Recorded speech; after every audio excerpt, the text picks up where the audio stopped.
Alors bonjour à tous et bienvenue dans cette nouvelle vidéo. Aujourd'hui nous allons voir est-ce que c'est une bonne idée de faire le silence radio pour quelqu'un qui serait surdoué. Donc par exemple on veut en amour faire mieux que d'habitude, on va essayer des nouvelles stratégies et on va nous dire par exemple c'est évident, tu dois faire silence radio, comme ça la personne va revenir, va te courir derrière, va essayer de te récupérer. Est-ce que c'est une bonne idée ou pas justement? Donc est-ce que c'est une bonne idée ou pas de faire ce fameux silence radio? Est-ce que c'est opportun dans le cadre du surdoué, donc quand c'est une personne qui fonctionne de cette manière-là? Eh bien très vite je vais vous dire non du tout, parce que vous risquez de briser la confiance de cette personne.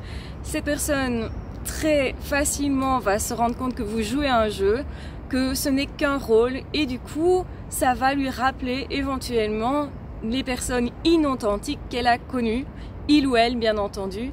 Et donc ce qui va se passer, c'est que cette personne va commencer à se méfier de vous, ou bien à vous traiter de la même manière, c'est-à-dire à vous faire elle aussi ou lui aussi silence radio. Ce qui ne va pas du tout faire progresser les choses.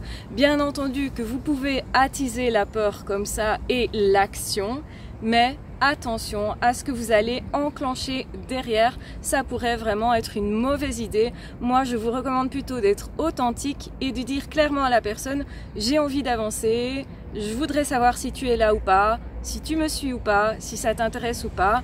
Et en jouant cash, vous allez être beaucoup plus intéressant pour un surdoué, quelqu'un qui est justement très sensible, qui va avoir tendance du coup déjà à la base à se protéger des personnes et justement pour ne pas se blesser. Et quand vous allez prouver que vous êtes authentique, que vous êtes clair, que vous êtes cohérent et que vous allez maintenir cette cohérence-là, cette personne saura que si jamais elle peut partager avec vous, mais ça ne veut pas dire évidemment que cette personne va forcément venir dans la relation. C'est un petit peu aussi à vous de voir qu'est-ce que je veux réellement dans la relation. Est-ce que c'est une bonne idée d'entrer en relation de cette manière-là? Et si vous avez fait justement silence radio, que vous avez utilisé cette stratégie, expliquez-le au début de la relation et dites ok, voilà, j'ai pensé que c'était une bonne idée, peut-être pas étant donné ton profil, j'avais pas vu ça comme ça, je voulais simplement voir si tu tenais à moi ou pas et c'est pour ça que j'ai fait ça. En étant cash dès le départ, vous aurez en fait à donner une autre impression. Donc c'est-à-dire que le surdoué généralement il capte très vite les personnes et la première impression souvent est la bonne.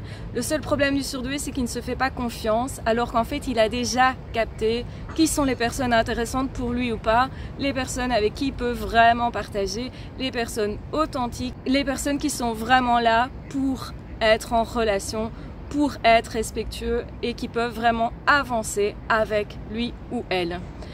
Voilà, je vous embrasse bien fort, je vous aime très fort, donc attention à ce que vous entendez sur internet, tout n'est pas applicable en fonction de votre type de personnalité, ça pourrait être une mauvaise idée et c'est pour ça que je voulais simplement remettre ça au clair dans cette vidéo. J'espère que vous allez bien, j'espère que vous profitez du soleil et j'espère que comme moi, vous passez un très joli moment tout simplement. En tout cas, je vous embrasse bien fort, je vous aime très fort, prenez bien soin de vous et de toute façon, on se retrouve très vite dans d'autres audios ou dans d'autres vidéos. Ah, ciao, bye bye!